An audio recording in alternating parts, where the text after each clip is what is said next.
Alam niyo po, we all have our expectations from God. Minsan gusto natin, pagalingin tayo, sagutin yung prayers natin, mag-provide. Okay naman po yan.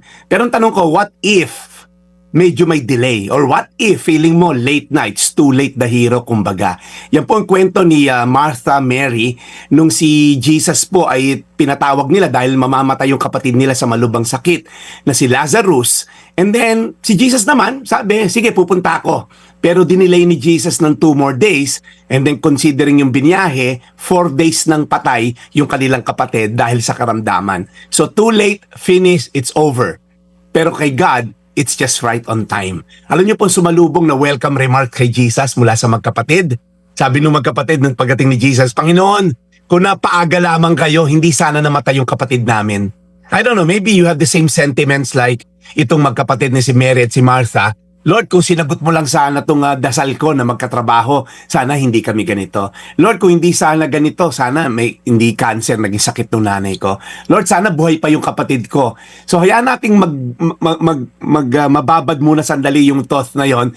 Kung dumating ka lang sana on time, sana hindi patay. Bakit kasi dinilay mo pa, Lord? Kumbaga sinasabi ng magkapatid, nagpa-advance notice na kami, ba't di ka dumating? Ngayon patay na, ano pa magagawa mo? Sabi sa 1:11:25, sinabi sa kanya ni Jesus, ako ang muling pagkabuhay at ang buhay.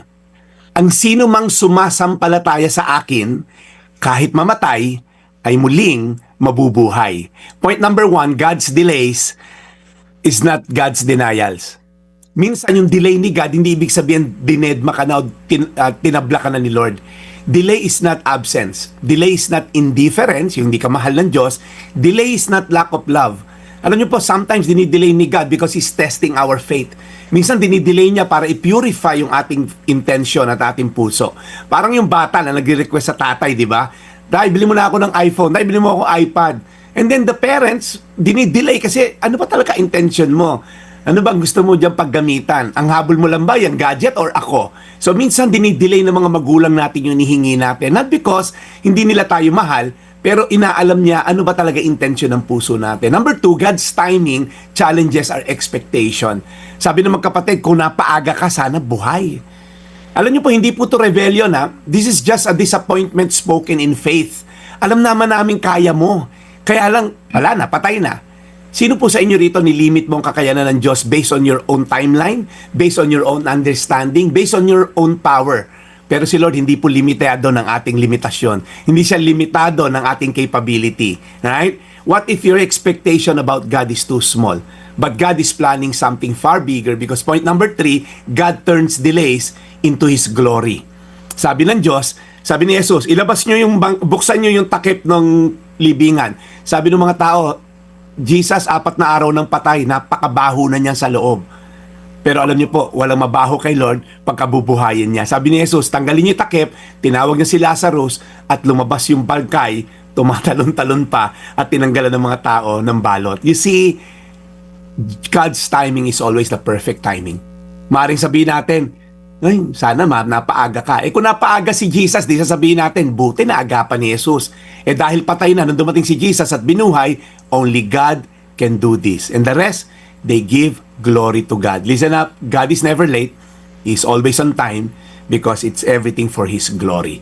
1:11:25, sinabi sa kanya ni Jesus, ako ang muling pagkabuhay at ang buhay.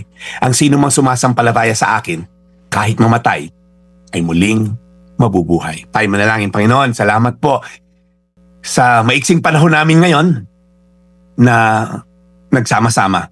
Alam namin, Lord, may mga nakikinig ngayon na patay na sa kanila ang pag-asa. Patay na, nagumaling pa ang kanilang makamag-anakan. Patay na ang hope na magkabalikan ng kanyang magulang. Patay na ang pag-asa na yung anak nilang pasaway ay babalik pa sa normal. Lord, walang patay sa'yo. Lahat, Lord, kaya mong buhayin because you're the resurrection and the life. So Panginoon, itong buhay sa lupa na to ay temporary, pero ang eternal life, yun ang talagang nilolong namin sa iyo. Na ang tao may relasyon sa iyo ay may eternal life. So Lord, tuluan mo kami na wag lang ma-focus sa temporal life dito sa lupa because there is eternal life na naghihintay sa amin kung may relasyon kami sa iyo. Sa pangalan ni Jesus. Amen. Today's Reflection with Pastor Jeff Eliscopides.